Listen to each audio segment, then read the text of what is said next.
Hello, I'm Amelia DeVita and welcome to Ipswich Living, where we break down and take a look at this community-spirited city, division by division. This week, we move on to Division 6.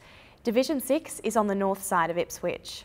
The suburbs that luckily fall into this warm-hearted community include North Ipswich, part of Tivoli, Murralee, Raymond's Hill, Colo, part of Pine Mountain, part of Carabin, Leichhardt, Wulkuraka and Brassel. Now the name Brassel has some history to it, just like much of Ipswich.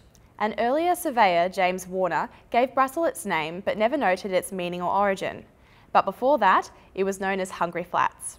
It was given this name because it was a stopover for bullock teams who were transporting logs from Pine Mountain to Hancock's sawmill at North Ipswich. It was not only the drivers who were hungry in Hungry Flats. The bulls would also devour entire paddocks at a time, leaving nothing but brown earth behind. Now it's time for some statistics. In 2006, Division 6 had a population of over 15,000. This is more than 10% of the total Ipswich population, living all together in this tightly knit community. The average age of the residents here is 34, with an individual income of $412 per week and a combined household income of $880 per week. The more residential suburbs in Division 6 include Brassel, Wulkuraka, North Ipswich and Tivoli. But it's not just your typical residential division. The Pine Mountain area, for example, is the division's agricultural heart, where you can find small olive grove plantations. This, along with its beef and dairy farms, has created a booming industrial area where businesses including Steggles Chicken, Riverlink and various international companies can export their produce overseas.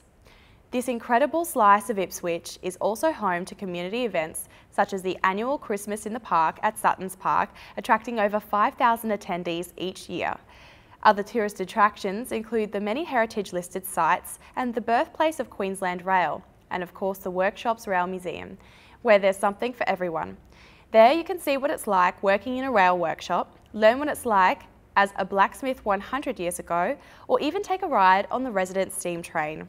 Hendo was lucky enough to spend some time in Division 6 this week, where he first met with the councillor Cheryl Bromwich. Born and bred in Ipswich, Cheryl is a local girl who attended both Brassel State School and the Ipswich State High School. Who better to give Hendo a tour than Cheryl herself? Over to you, Hendo.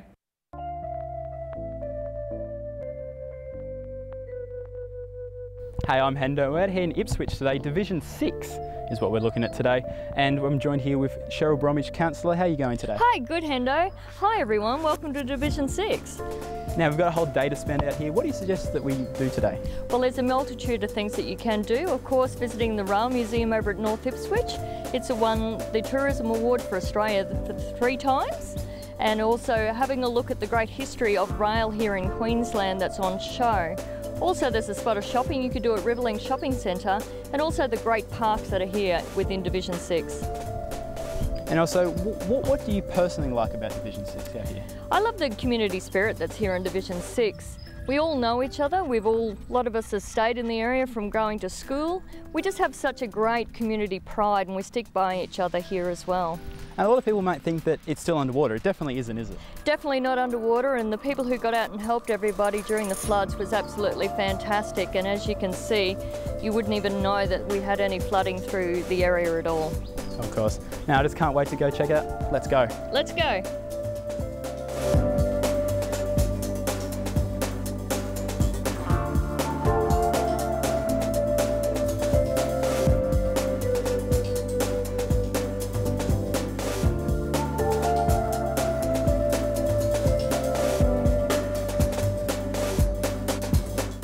North Ipswich has a very rich history. Not only was it the birthplace of Queensland Rail, the first rail line ran from Ipswich to Grantchester, and it of course left from North Ipswich where the current Riverlink Shopping Centre is now. Also the first ambulance centre for the city of Ipswich is on the north side of town as well. The confectioner's shop, the ice and butter factory. The ice and butter factory also for that service the city is on the North Ipswich side. So you can see that the streets are very wide at North Ipswich, and that was because it was planned to be the CBD of Ipswich. With The other parts of the history, of course, we've got the fabulous Browns Park. Within Browns Park, there is a very, very special monument there. It's the first monument that has been publicly funded for a policeman who has died in service. And the Sangster Memorial is the annual place for the police remembrance ceremonies here in the city of Ipswich. Browns Park has a lot of other features as well, apart from the lovely rotunda where a lot of bands play, but it also has an all abilities playground. So it enables all children of all levels to come and enjoy the wonderful playground.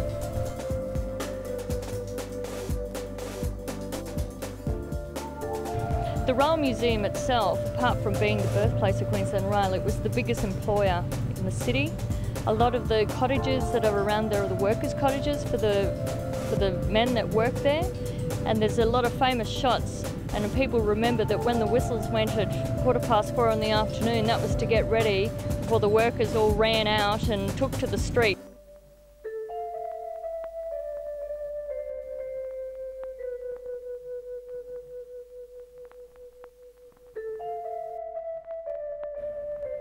Coming up next, we look at Ipswich and their trains.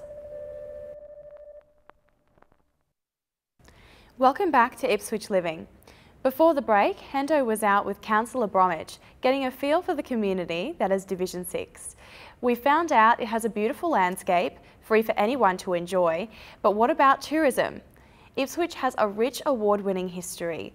Out of the whole of Australia, Ipswich's own the Workshops Rail Museum beat other attractions in the coveted Australian Tourism Awards, claiming the Best Heritage and Cultural Tourism Award, making its mark on Australian tourism. Considering that right here in Ipswich we have one of the best attractions in Australia, it's no surprise that train enthusiasts travel across the country and even internationally to view this proud history that we started in our community. And like any big kid, Hendo likes his big toys. Trains stir up feelings in adults and kids alike, and with over 15 exhibits on show, it's easy to get lost in the modern day museum. Leading the way in heritage and culture, let's revisit Hendo, who's out the front right now. Thank you, Amelia. We're out here in beautiful North Ipswich. Such a beautiful day. We're at the Workshops Rail Museum. I've loved trains since I was a little tucker, so I can't wait to get in. Come on, let's go check it out.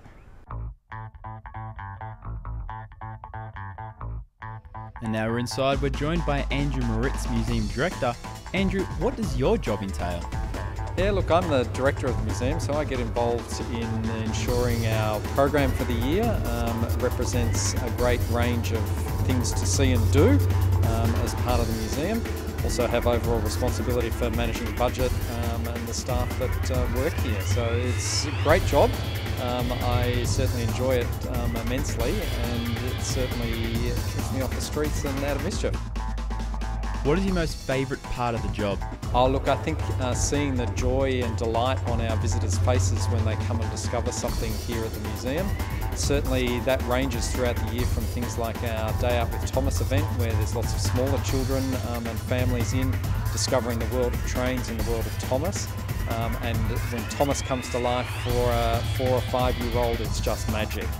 Our other events throughout the year though certainly bring to life different aspects of the rail in Queensland story, and seeing people's delight and understanding as they learn something new about Queensland and new about the role that rail has played certainly brings great enjoyment and pleasure to me.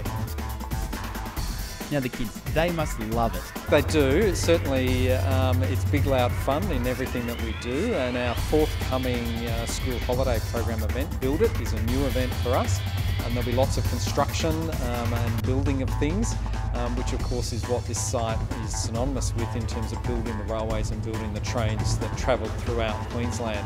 And so we're hoping that Build It will capture that essence for children and adults alike in terms of explaining the processes behind building trains.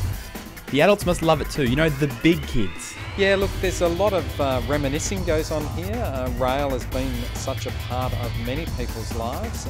Lots of people travel to work by train, travel to school by train, worked in the railways, and so there's many connecting points for people to engage with the story. And so we get a lot of people coming in sharing their stories of travelling by train and what it was like, be it travelling on a long distance train where you got off and had a refreshment in a refreshment room, or sat in the dining car, through to the suburban commuter trips. Lots of people have got very fond memories that they want to share, not only with us but with their grandchildren, children alike. The model railway they have here is one of the largest sets in Queensland. They have the Brisbane Suburban Network, Darling Downs Wheat District,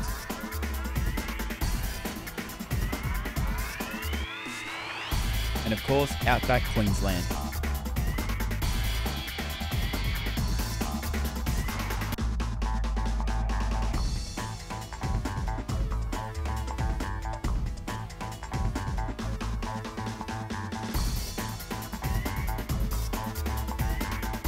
Now, it's such a massive area. What do you have to offer? Look, the museum is very large. As you mentioned, there's about 5,000 square metres of exhibitions themselves, and then you can get to go through the actual working workshops and see the trades being practiced as they have been for the last 100 or more years in the blacksmith shop or in the steam shop, as the Queensland Rail staff maintain the steam heritage fleet. I think our offering is quite diverse in that regard, and that's what has led to us being named the best heritage and cultural tourism attraction in not only Queensland but Australia. You can hop on a train, you can go into the workshops, you can see the engines, you can experience what it is special about this place, and also learn more about the story of rail in Queensland. So there's a diversity of experiences on offer. Now, of course, it's not just a museum, you've still got work going on in the back. That's right, there's some staff working today to restore and maintain the steam heritage fleet, and you too can catch a train or a steam train experience on one of our many excursions. Our most popular excursion is Steam Train Sunday, that travels around Brisbane, and on the first and third Sundays of every month, and details of that can be found on our website. Our other excursions bring you here to the workshops, or go from here out to Grantchester, recreating that very first train journey here in Queensland, which ran from Ipswich to Grantchester in 1865. So when can we check this place out? So the museum's open 364 days of the year. We're closed on Good Friday, Christmas Day and Anzac Day, but every other day we're open 9:30 to 5. Very easy to find here in Ipswich, North Street, North Ipswich. We occupy the whole of the western side of the street, so you can't miss us as far as that goes. And all the details can be found either on our website or by calling the museum on 3432 5100.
Coming up next, the highlights of Riverlink. Welcome back to Ipswich Living. This week we're going on a journey through Division 6 on the northern side of Ipswich. So far we've checked out the beautiful landscapes and award-winning tourism attractions of this division. But there's another huge draw card that people from all around Ipswich and surrounding cities come to see.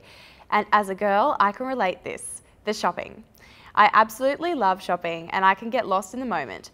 and love finding a bargain, and a place I know I can go for my retail fix is Riverlink. I absolutely love it there.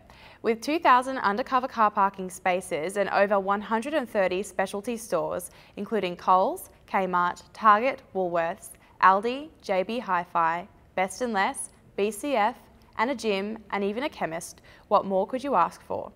Located just opposite the Ipswich CBD, this easy-to-access location is simply a short walk across the David Trumpy Bridge, or the newly built Bradfield Pedestrian Bridge, next to the original rail bridge. Unlike many other commercial developments of its kind that can often destroy their cultural surroundings when built, Riverlink proudly breaks the mould. Riverlink resides where the old rail workshop once stood, where some of its original monuments are still on display. Of course, our man in the field, Hendo, is where it's all happening.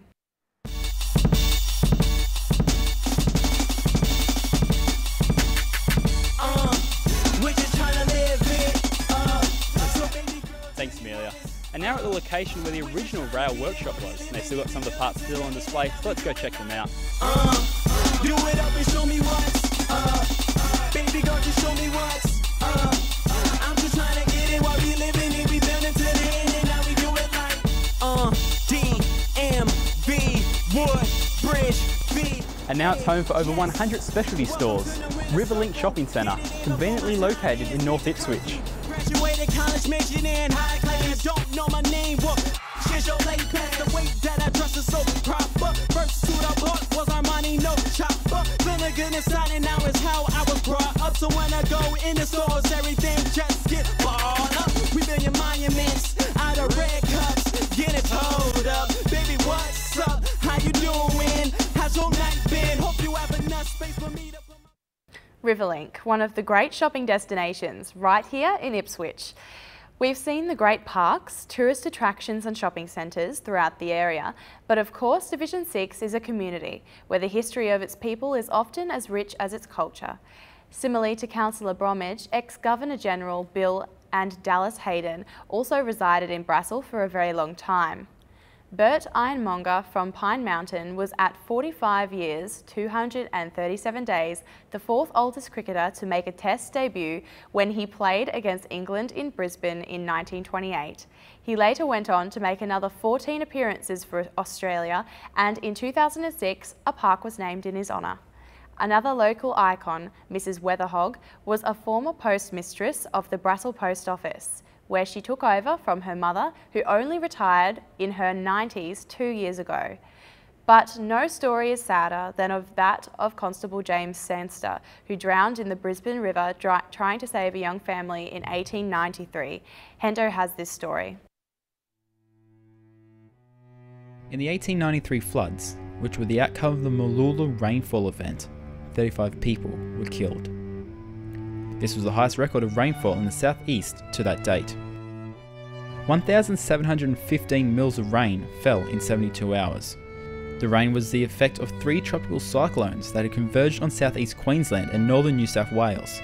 Over 889 millimetres of rain in the Brisbane River catchment area caused flooding and extensive damage. Approximately 52 hectares were flooded as the river rose 3 metres or more above the normal level. Over a period of 14 days, starting on the 1st of February 1893, 500 people were injured and over 5,000 were made homeless. 600 houses were destroyed, 150 of these washed away, many out to sea. Several of the 35 deaths occurred as houses were swept away and many other people used boats to try and brave the torrent. Friday the 3rd, the Bremer River overflowed its banks.